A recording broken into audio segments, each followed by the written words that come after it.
I want to start with a thought, a simple idea that people need people. It's very simple, isn't it? People need people. We need other people around because as human beings, we're social beings. And that a social connection is crucial for physical and mental well-being. And we are naturally wired to seek out social interactions with other people. And these connections are essential for happiness, health development, and even survival. Being around other people helps with our physical and mental health. Studies show that people with strong social connections experience less stress, lower risks of depression, and even better physical health outcomes like reduced risks of heart disease and cancers. Being around people also gives meaning and purpose to ourselves. Relationships give us the meanings. Relationships give life meanings, and the relationships we build and maintain with family and friends and communities around us are often what we remember and what we value the most, and creating a sense of purpose and fulfillment. But did you know that being around people can also develop brain function?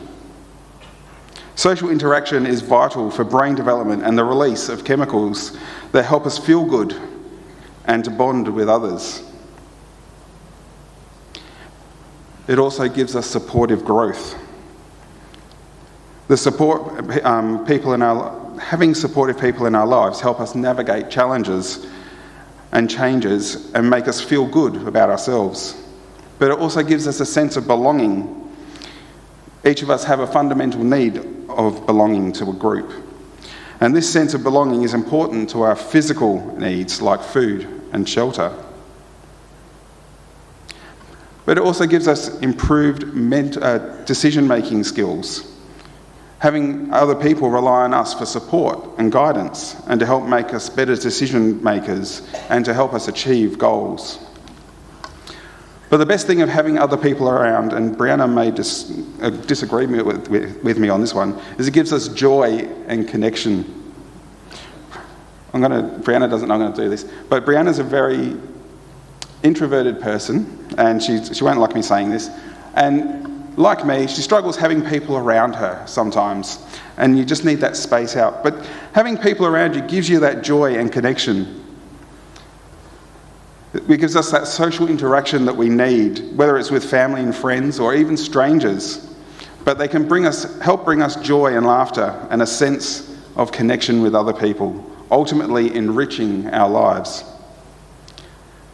God made us to live together, to help each other and to care for one another. But when you look around today, why is it that so many people feel alone? Some people are struggling with no one to talk to. Others feel like they don't belong everywhere. And that's why we're looking today at connecting communities. Connecting communities was the theme for the National Volunteer Week, and is a very timely reminder, along with the Red Shield Appeal, about bringing people together in love and support. How could we as a church not embrace that? As a church that focuses on the lost, the lonely and the oppressed, how can we not embrace connecting communities? Mark 10:45 says, "For even the Son of Man did not come to be served, but to serve, and to give his life as a ransom for many." So Jesus, God in flesh, had every right to be served. Look who he was. Serve me. He could be quite easily saying, serve me. But he didn't. He went out and served others. He chose to kneel and wash feet. He chose to walk among the lepers and sinners and outcasts. He served not out of obligation, but out of love. Now, this isn't just a great idea. This is God's idea. If we go back to Genesis chapter 2, right to the very beginning, it says, "It is not good for man to be alone." Even before sin entered the world, God saw Adam needed someone, so he made Eve. And from the very start, we see that life was meant to be shared. All through the Bible, we see God forming groups of people. Yes, there was individuals there, but he spent his time forming groups of people. He created families. He did for Abraham. He created nations like Israel. And he also created the church, which was this big family of believers. Psalm 133 verse 1 says, "How good and pleasant is it when God's people live together in unity." And in the New Testament, we get this beautiful picture of what the Christian community looked like in the early church. Now, to paraphrase the paraphrase of the Bible reading this morning, the believers spent their time learning about Jesus, eating together, praying, and helping each other. They shared what they had. If someone needed something, others would give what they could. Every day they met together and they praised God. More and more people joined them and believed in Jesus. Now, I'm fortunate that I get to sit in the office here on a Wednesday to Friday when the Doorways program is open. And I'm surrounded by some great volunteers in there who meet with the community members, not just to give them their food vouchers and to just have a little general chit-chat, but I'm blessed that I can be able to hear that they actually engage with the community member. They're not just handing it over, they're asking them how they are. They're asking if there's other needs that need to be met. Quite easily we could just go, there you go, see you later, goodbye. But I've sat there during the week where I've heard them. They're not prying, they're not asking the intimate details, but people want to share. People want to tell their story. And if we're there listening to that story, we can then build community with them. We get to know a different side of them. We get to hear their needs, and we can help fulfill those needs. Some of these people that come in during the week, they don't have family and close friends close by that they can call on. We see people who are grieving. We see people who have desperations that we can't understand. We see people going through domestic violence. They're emotional and they've got nowhere else to turn, so they come to us.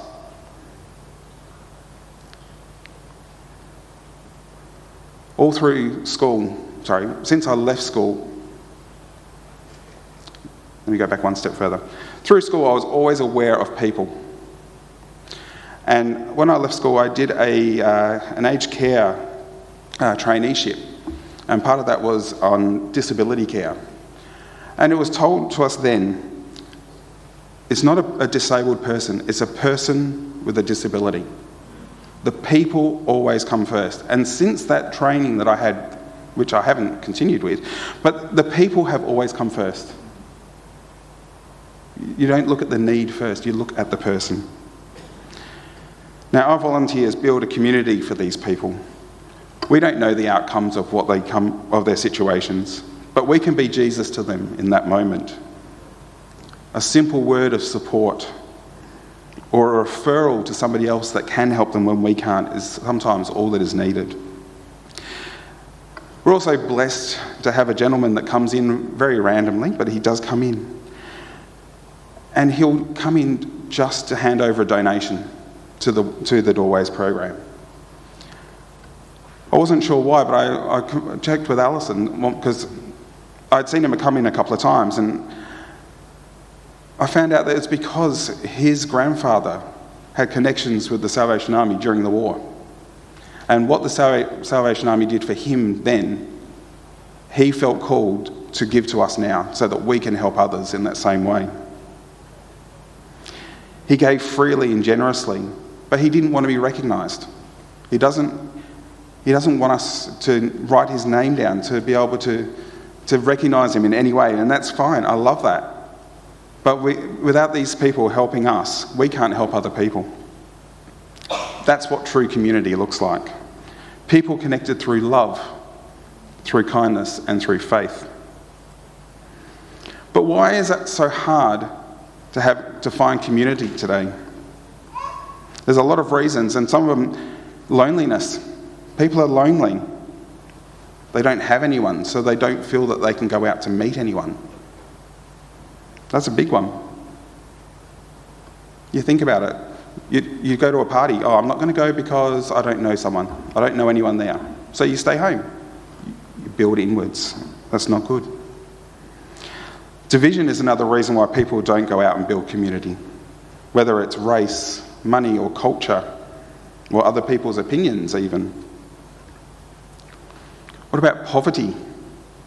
Poverty is another reason why people don't build community. They have nothing, so they feel they have nothing to offer. Their pride gets in the way. Maybe it's their appearance stops them from going out and wanting to be seen by others. Busy lifestyles is another reason why. This fast-paced, work-centric culture in where many places leave little time for personal relationships or community involvement. People are often overwhelmed by their responsibilities, making it harder to engage in social activities and build relationships. And the biggest reason I feel for not building people are not getting out and building communities is digital overload. Technology that was supposed to connect us, to make us interact with each other more, it often leads to superficial interactions. Social media and online platforms can create a sense of connection, but they tend to replace the face-to-face engagement, leading to loneliness or disconnection in the real world.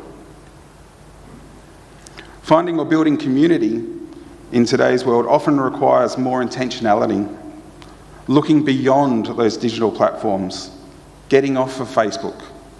Not saying altogether, but maybe look at how long you spend on Facebook. Get off of your Instagrams, your TikToks, and start going out and joining in other groups or creating new spaces where people can meet and connect. Matthew 5, verses 14 to 16 says, "You are the light of the world. Let your light shine so that others will see the good in you and praise your Father in heaven." This means that our kindness and our helping hands and our love should stand out to other people. And I hate to say it, but Kevin, I have 3 points. It seems to be a theme, doesn't it? Kelvin, you're going to kill me for this. Okay. The first point is welcoming people. Romans 12:13 says, share with the Lord's people who are in need. Welcome others into your homes. Now, we can make people feel welcome at the church, and we do that well. We can make people feel welcome at work, or in our homes, or on the streets. It doesn't matter where we are. But we need to look outside of our own groups. We're already connected. We need to connect with others to build community and relationships with other people that we come in contact with. And that could be as simple as a smile or a kind word or simply sharing a meal. That can mean everything to somebody in need. The second thing that we need to do is just simply to help the needy. Micah 6 verse 8 says, "The Lord wants us to be fair, to love kindness, and to walk humbly with him." He doesn't want us to ignore the people that are hurting. He wants us to help those that are hurting. Not just talk about love, but to show it. And the third thing is working together. When we serve and give together, we grow closer. Community isn't just about building on a Sunday. It's about building in everyday life, when we work together for a good cause. Now, thinking about the Red Shield coming up, we spend time out there collecting from people. But we don't often think about where that money goes, how how that helps other people. But it does help people without homes. We can provide shelter. It helps families escaping domestic violence. It helps kids and teens, people with mental health issues or struggles, migrants that need assistance with finding support. The appeal is not just to give handouts, but to offer real support, community, and hope. A man lost his job and became homeless and had nowhere to go, so he came to the Salvation Army. He had assistance, he had a meal, he had a place to sleep. It helped him get back on his feet. But more than that, they treated him with love and dignity. He wasn't just a client, he became part of the community. And that's what God wants, not just charity, but real connections. Galatians 6:2 says, carry the burdens of others. That's how you follow the law of Christ. And that's exactly what we're doing, helping us carry each other's burdens and to connect with others. Normally with the collecting, you have one or two people sitting at a table. Now, Elle shared this thought with me this week and it's stuck with me. We normally have one or two people collecting at one of the static stands. But what if we had more? What if we had 4 people there or 6 people there? I know sometimes it's hard getting 2 and you're thinking I'm crazy. But the more I think about it, the more I believe it's the right way to go. If we have more people, it means we can actually talk to the people that are giving. We can connect with those people. We can find out from them what needs are in the community and how we can help. We get sheltered sometimes. We stick to our own way of doing things. But if we get out there and we can actually talk to a person, connect, just think of how meaningful that could be. Everyone has a story to tell. But when they tell it, do you listen? You can ask them the question, how are you going today? But are you listening to the response, or are you just hearing what you think you want to hear? Are you listening to any pain underneath that? Are you listening to a need underneath that? They might not say it, but it's in their voice. We need to listen with intent to hear. There's a lot of community outside these walls that we need to connect with, but that we also need them to connect with us. When we serve, we imitate Jesus. We put others before ourselves, and we grow in humility and compassion. Every act of service becomes a spiritual discipline. You begin to see God at work in everyday situations. It might be in the smile of a child that you help, in the relief of seeing a family fed, or in the joy of someone being heard. So what can we do? What can I do? I'm just one person. And I'm just going to quickly go through these. The first thing we can do is pray. Ask God to show us who needs that love and the support. Yes, it can put you out of your comfort zone. I mean, I don't like being put out of my comfort zone, but if we don't know what's out there, how can we help? Ask God to put you out of your comfort zone. You know, we're not going to be put in a position that we can't handle. And who says that we have to handle it by ourselves anyway? We've got God, and we've got our community that can help us to provide. We can give, whether it's through time or your wealth or whatever it is. Every little bit makes a big difference somewhere. And we can do these, and we can't take our things to heaven with us anyway. So why not use them here to make life better for other people? Build that community to be able to help someone be a little less stressed. Let them be happier. And the third thing we can do is take action. Yes, you can invite your neighbour into your house for a coffee and a chat. It may be simple like that. Invite them over for a meal. Say hello to someone new that you haven't spoken to before. These little things is what builds community, one step at a time. In Revelation chapter 7, verse 9, we see a beautiful picture of heaven. A great crowd of people from every nation and language from every nation and language stood before God, worshipping him together. That's where we're headed, a forever community where everybody belongs. We don't have to wait for heaven to build that community. We can do that right now. And God is calling you and me to bring that kind of love, that connection, and that care to a world that is in desperate need.